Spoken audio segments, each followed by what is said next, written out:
You can have all the potential in the world, but potential means you just ain't done shit yet. You can't have an employee mindset. You got to have a business owner mindset, and that takes a lot of people out of the game.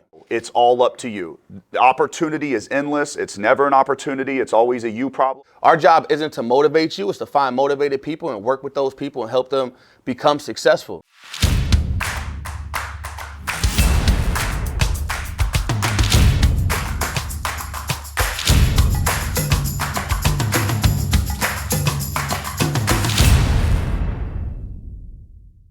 What's up, everybody? Welcome to another episode of the Elevated Podcast. This is, of course, Elevated Fridays, and I'm with Julian Bernard, which is a managing partner here at Insurance Elevated. I wanted to bring him on the show and kind of talk about your experience as to, first of all, your past experiences, because I know you have a heavy amount of knowledge in the crypto industry, stocks, even MLM. I mean, you've pretty much done it all, right? So tell us a little bit about why you chose the financial services industry, specifically with insurance, and how you're incorporating everything else you do with this current industry. Absolutely. So for me, the first job that I had coming out of college was working in the middle of the mall selling cell phones. I mean, when we met, we kind of, we hit it off because we had literally the same exact job, like being in the middle of the mall, having to stop random people, asking them what phone service they're using. And I learned a lot. It was heavy on the sales side. You had to really close people right then and there. But I didn't really get the fulfillment I wanted out of it. I was putting in a lot of hours, but my paycheck wasn't really adding up with the hours I was putting in. And I got to a point where I felt like I had outgrown where I was at, and I just wanted more. I wanted that next level, that next step. And that next level for me was actually network marketing. Okay. So joined a network marketing company. I mean, there it was really nuts what I was able to accomplish in a short amount of time. Was able to travel all around the world, earn well over $1 million while doing it. And something happened to that company where that company actually ended up going out of business. So from there, it left me like, man, let me try to figure it out, figure what else I need to be doing. Dabbled in a couple other companies. I'm actually currently still in a network marketing company today, but I realized I had to have other options. I needed a plan B, C, and D, right, to be able to, to make sure that everything is good, just in case something happened to one arena. And I was talking to a friend of mine. He said, "Look, Julian," he said, "you can sell anything."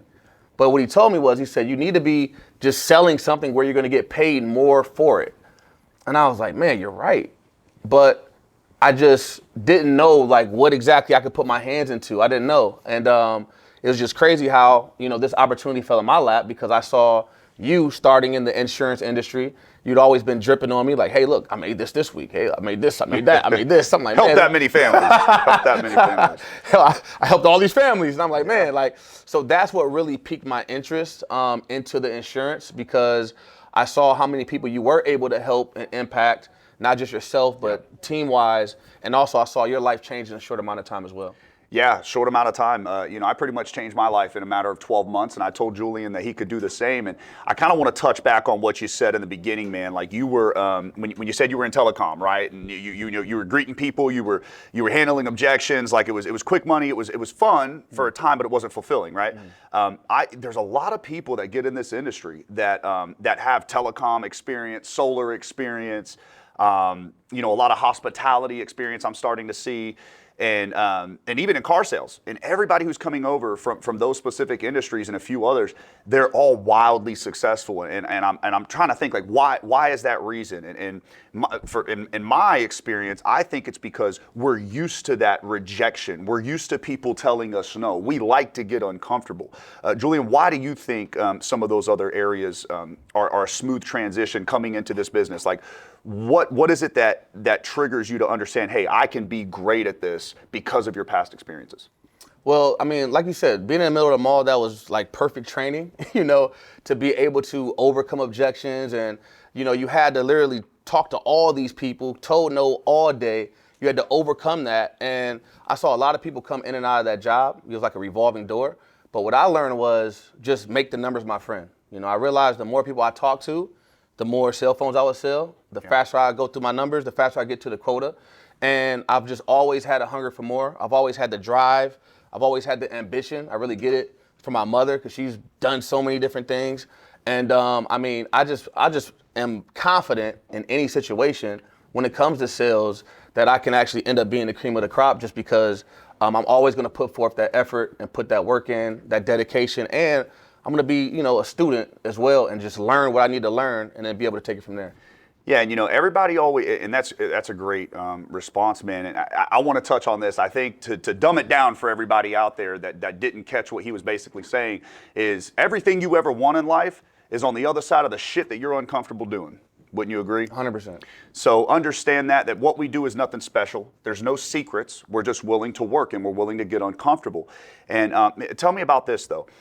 You've seen my success, right, in a year. And did you ever feel like, because it takes everybody a certain time frame to transition. Like even me, it took me a few months to really dive into this business, no matter what people told me. They were selling me a dream. Oh, we're making all this money. We're helping all these families. But I still kind of 1 foot in, 1 foot out. It took me about 3 months to get my gears going. What kept you from immediately making that decision? Because it took you a little bit as well. What do you think was your struggle to overcome in the beginning? Like, is this right for me? Because there's always, no matter how confident, no matter how for sure you seem at something, there's always going to be a fear there. What was the number one fear when we kept talking to you about the financial services industry, insurance? What held you back at first? I mean, well, really for me, it was what I was focused on at that point in time. I was like, look, I knew that was going to be kind of a distraction for what I was trying to accomplish, and I knew what it took to get to where I needed to get to, but I gave that, a year of straight focus, and I just felt like I needed more. I still felt like I needed another level to engage in, and I felt like this is going to be the vehicle to take me where I wanted to go. Okay, awesome.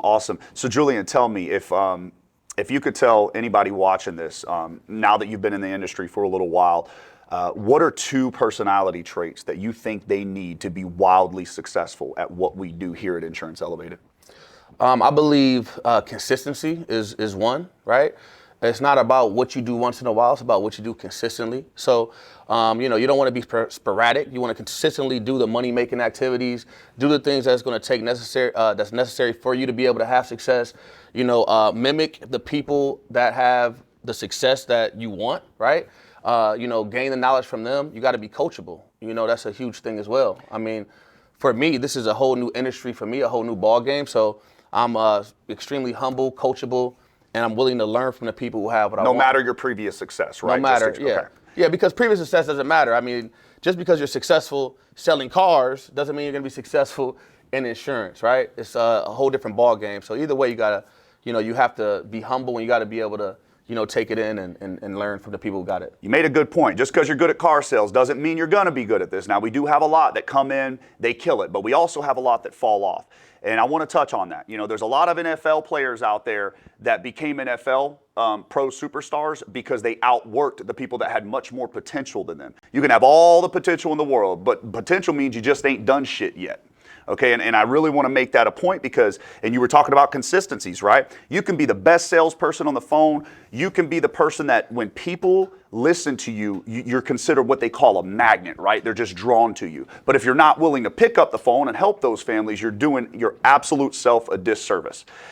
So wouldn't you agree? Absolutely, 100%. So I'm picking up things that you're saying, man, and it's resonating with me because I see this on a day in and day out basis, and there's really no secrets here. It's really, pick up the phone and start dialing. It's pick up your phone and go on Instagram and start messaging. It's a very simple process, right? And we talk about a schedule for success a lot. Every agent should be up 6:30, 6:45 in the morning, ready to go in the office or at home, because we hire nationwide work from home agents. Actually, we prefer that right now with gas prices the way they are.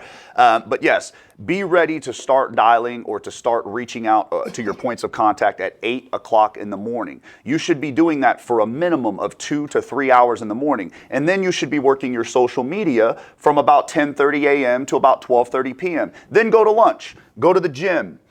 Go do whatever you need to do for a couple hours during midday, because this is not a 40-hour-a-week a career opportunity. This is genuinely 60 to 70 hours, guys. And that's why I say give yourself a 2-hour, 2.5-hour break in the midday. What I love to do is I love to go to the gym because it wakes me back up and it allows me to have that energy to go through the rest of the day on point, right? So, that 12:30 to 2:30, whatever the case may be, right? Get back in the office, or if you're working from home, get on social media again, work it again, infiltrate Facebook groups, reach out to your 5,000 Facebook friends. And mind you, if you don't have 5,000 friends, you're doing yourself, again, a disservice, because those are 5,000 people you could be marketing and advertising to and helping them. And then after, your 2 to 4 time frame, from 4 to 7 are when almost everybody's at home. Right? From 4 to 7, you should be dialing and picking up the phone and calling these families to help get them protected, because you're going to have a lot higher success rate at actually getting them on the phone. From there, it's up to you. From there, that's when your talent and ability to show them how you're protecting them and serving them is going to come in. See, this is the thing. This is why I had Eric just lay it out, because whatever schedule your mentor lays out, just be coachable and follow that schedule. But the thing is, we're each our own business owners, right? You can't have an employee mindset. You got to have a business owner mindset, and that takes a lot of people out of the game, right? When you're a business owner, you got expenses, you got overhead, you got different things you got to do in order to be successful. You have to be self-motivated. You know what I mean? Like, our job isn't to motivate you, it's to find motivated people and work with those people and help them become successful, right? Because we're not trying to push a rope here. So at the end of the day, guys, you're business owners, you're running your own business. Your mentor is going to suggest what you should be doing, but it's really up to you to go out and get it. We eat what we kill here. So let me ask you this: what are you going to decide? Because I know you're mostly a builder. So guys, for those of you that don't know, Julian has a massive network. So he's fully focused on building out his own insurance agency, not just partnering with mine, but having his own. But he is also going to be producing as well, correct? Absolutely. I know we spoke about this. Now, what is your non-negotiable on how much you're going to invest each week in leads in order to make sure that you make the amount of money that you want to make in this industry? So what I was told is to start out, purchasing $1,000 at least a week in leads. And that's where I'm going to start at. And as I produce, I'm going to actually up that more and more and more. And, I was told to set 30 appointments, schedule 30 appointments, and I can make, 30, 40, 50 grand a month. And I'm going to follow that same.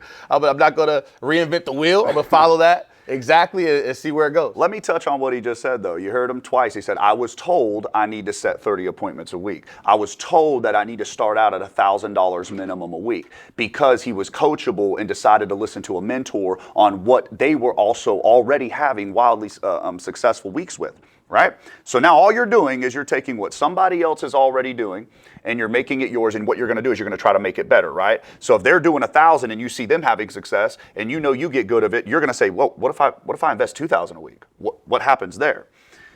Double up. Exactly, double up. So it's very important that you guys all know it's all up to you. The opportunity is endless. It's never an opportunity. It's always a you problem. And you'll probably hear this on every single Elevated Friday podcast that we do. It is never an opportunity problem. It's always a you problem, guys. Now, Julian, I want to wrap this up. One last question, man. If you could change anything about yourself, right? And I'll tell you, I have a vice. I'm impatient. I'm very impatient. I sometimes I can't control my emotions. So that's just one thing truly that I want to change about myself, is I just want to become more patient. Think before I speak sometimes, right? Because sometimes I talk out of turn. I have because I'm passionate, the passion burns deep. But for you, what's one thing that you have a vice that you just want to focus on specifically? Because maybe this will resonate to somebody out there watching, man, because we all have problems. None of us are perfect. But I want to know what you specifically want to work on to change. For me, it's definitely going to be just becoming more timely and more organized. I know to be able to get to where I want to get to in the insurance industry, those are two things I'm really going to have to, tighten up on. Mm-hmm. And like you said earlier, your growth zone is outside of your comfort zone, and I got to get uncomfortable as well and just get more, definitely more structured, get my calendar together, more timely, make sure I get up earlier. I mean, like, I've created a lifestyle to where I wake up, with my eyes open. You know what I mean? You don't use it. I mean, that's an amazing lifestyle, by the way. It's an amazing lifestyle. But I understand, to get to the next level, I need to sacrifice that, and I'm willing to do that to be able to help others, and help other family members as well, and help other people that I bring on board, because you got to set the right expectations and the right example for them. At the end of the day, the two most important days of your life is the day that you're born and the day you realize why. And for me, I know I'm put here to be able to help families save money and make money. And I believe with Insurance Elevated, we're gonna be able to accomplish both of those things. Honestly, man, I think you just dropped a couple gems there that everybody needs to keep in their head and hold it tight. And if you decide to join this industry, always remember what he just said. I like that you said, you know, the day you were born and the day you find out why. That to me just hit me hard personally, man. So I appreciate you. Thank you for being on the show, brother. Appreciate you. I look forward to helping a bunch of families with you, man. Let's go, and baby. also creating a lifestyle that all of us want and deserve. Yes, Thank sir. you so much, brother.